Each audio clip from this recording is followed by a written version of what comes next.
Bismillahirrahmanirrahim.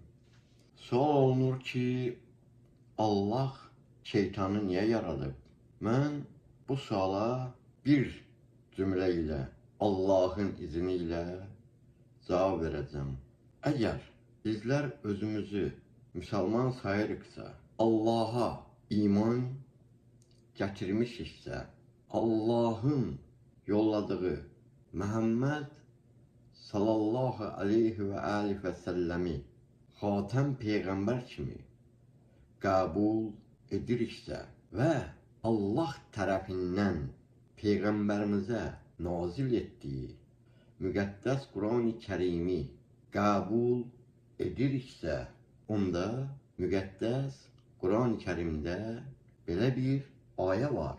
O ayədə belə buyurulur: biz cinləri ve insanı yarattık ki Allah'a ibadet etsinler.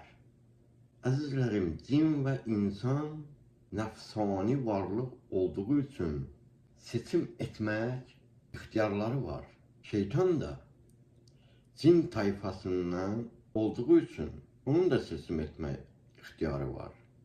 Ona göre de bana elə gəlir ki, heç bir kəs bu Kur'an ayetinden başka dakik ve güzel cevap verebilmez. Bu Kur'an ayeti verilen suala cevabıdır.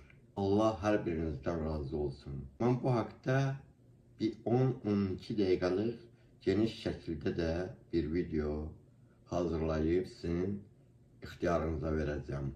Allah'ın izniyle. Allah her birinizden razı olsun.